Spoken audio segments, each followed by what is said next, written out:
It was 6 years ago. This guy, Jack Heath, he's another author, and he's reading my first book, The Cleaner, and he was on a plane, and there's a scene in the middle of the book which, as a man to read, can be quite harsh, and also quite harsh to write as well, as it turns out. But he passed out. He was like reading the book, passes out, and comes to. The stewardess is helping him, and suddenly he just vomits all over the front of himself, all over the book, all over his shoes, and he gets to the festival, and he sends us this really great email, and because he's an author, he tells us it in a really nice way. And I was going to Brisbane a couple of weeks later, so I took a fresh copy of the book, and I grabbed a vomit bag off the plane, and I put it into this bag, and I posted him this new copy, and I said. It was really bizarre. I said, this is going to become an urban legend. People are not going to believe it happened.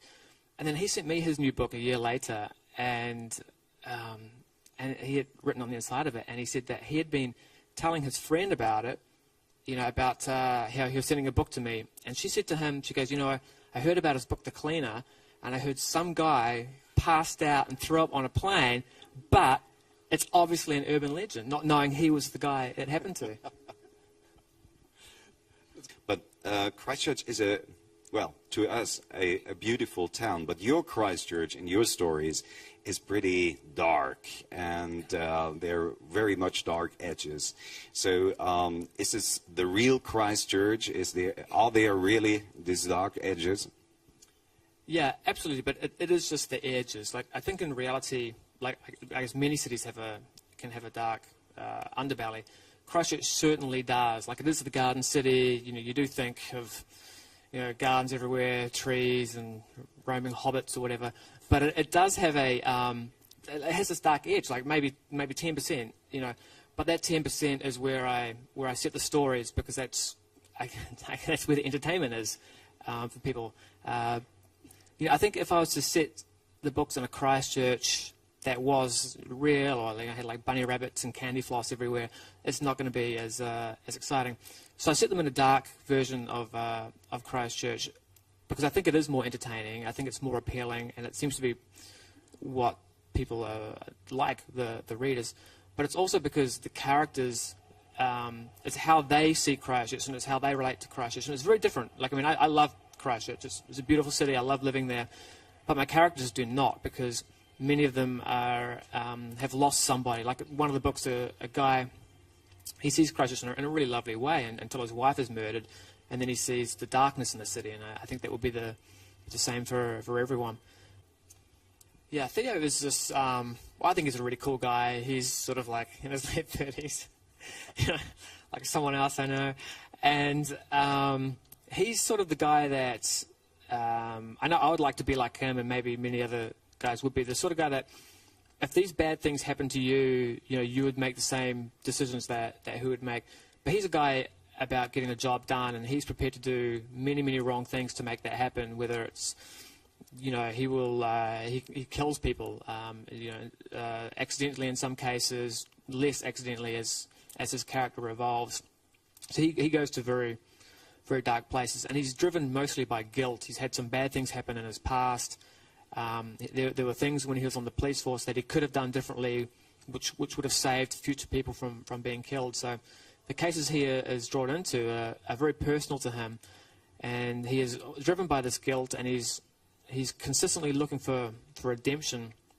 In the Laughter House, he has a chance to find that redemption. He is trying to join the police force, and he gets an opportunity to prove himself to the police, and an opportunity to perhaps get his job back.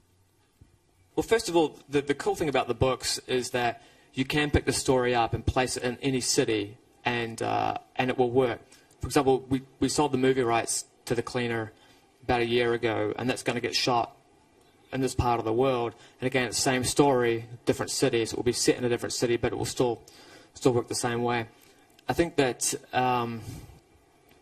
I like setting it in Christchurch because it's my own city. I'm allowed to say what I want about it. If you were to travel to another part of the world, and if I was to come to Frankfurt and just really slag it off, it would be really offensive. But I'm allowed to slag my own city off because I live there. I enjoy writing the books in this dark part of the city where, you know, it does have these dark edges which a lot of people don't tend to realize, especially tourists, and some people who live there don't really want to admit it's there either, but it is a dark city, and all these books take place in that darkness. And because I live there, it's very easy for me to okay, well, this character needs to get from A to B, it's going to take 10 minutes by car, and, you know, he's going to pass the bank and the library and a park on the way, and I can describe those. And because I can describe them, you know, I can sort of bring you deeper into the book and make you see my city, and you can feel like you're there and you come along for the ride. Yeah, the other cool thing about writing crime, well, okay, well, or what I write, is you can sort of shine a bit of a spotlight on society as well, and you can bring issues into it, which is what, you know, when I first started writing, I never tried to do that and wasn't aware of it. And even now, I don't really try to do it, but I find issues actually come into books as you write about them, like things I've explored, you know, like the media involvement in cases, the mental health system, the legal system, the justice system, all these kind of things. And I think they're really fun to explore. Next year, I have a book coming out, and it's called Joe Victim, and it's a sequel to The Cleaner. And the last couple of books have been setting this book up, where I've been introducing the death penalty into New Zealand. So in my reality of New Zealand now, we're currently in an election year, and there's a referendum because the people want to be heard. They want to bring the death penalty back, and it hasn't. We got rid of the death penalty 50 or 60 years ago, but now in my new version, it's coming back, and, you know, people are fighting about it, kind of like the Springbok tour, like the either very, very for or very against it. So people are feuding, and it's just another social issue. And I think this is the first time where I've actually decided to consciously write about one. But it's a lot of fun to do. I just sit down, page one, let's see where it goes. I've never plotted a novel yet, and I've gotten to the end of novels and not known who the killer was, and then had to go back.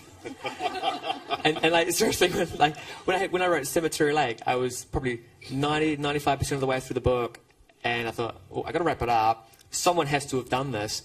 And then I just went back through and thought, him. And then I rewrote the novel to make him do that. So none of the books, and often because of that, I get really stuck. Like with the Laughter House, you know, I wrote a good chunk of it in a couple of months, then went to London, and I couldn't finish it. I was so stuck on this thing for months, and then but then the cool thing is suddenly you'll get an idea, and then bang, you've got it finished. And because you don't know what that idea is, for me, because I don't plot, then no one else is going to know what I'm going to write. I had this review in the Christchurch Press for Bloodman, and the guy said, he really ripped into my book, and he said that the plot was so predictable. And I thought, you know what, I'm going to ring you next time I'm stuck, and you can tell me how to write my book, because I had no idea. And, you know, and it was just on the radio one day, and I just sort of thought, son of a preacher man, son of a serial killer, which I'm sure many people have thought when they've heard that song. And I just... No? Yeah, right. And it was just like, and I got to bed that night, and I just kept thinking, son of a serial killer, son of a serial killer. And I just, you know, and I just kept, I couldn't get to sleep, and I ended up like handwriting this first chapter. So I had that, I didn't have the title though, but I had the thing. But Cemetery Lake, I had the title of a book before I had the book. I just woke up one morning, and just for some reason the words cemetery and lake just clicked. It was like, wow, that'd be a cool book. And I just visualized this opening scene of it starts with this guy at a graveyard. There's an exhumation that they're digging up a body. There's this little lake nearby, and all the vibration from the equipment, is rattling around, and the lake lets go of these bodies that all float up to the surface, and that was just from a title. Basically, growing up, being a writer was one thing I always wanted to do. And then when I was 19, one of my friends said to me, what is it you want to do in life? And I'm like, well, I'd like to be a writer. Never thinking that I'd try it. And she said, well, why don't you try it? and it was weird. It was just like putting this simple thing into action. I thought, well, I can give it a go, and I did, and you know, I started writing some really awful stuff, and you know, each one led to another awful stuff, which wasn't quite as bad, and finally led through to The Cleaner, and you know, and it all took off from there. When I started writing, I wanted to write horror. It was all I ever read was Dean Koontz and Stephen King and those sort of guys, and that was really what I wanted to write. And then I think, you know, when I was 24 or 25, I started reading these books by John Douglas, who writes the FBI Mindhunter books about serial killers, and I realized that that's actually what the real horror is real life. When I write, I kind of give a lot of the main characters, I give sort of my viewpoint on life. Theodore Tate, again in the new book, I sort of gave him all my values, and these are kind of guys that I like to think, you know, I would do the same thing that they would do in their situation. Not that I ever would, but you know, that's the cool thing about writing, is you can sort of, you know, pretend that you are them, and you can pretend to do those same things.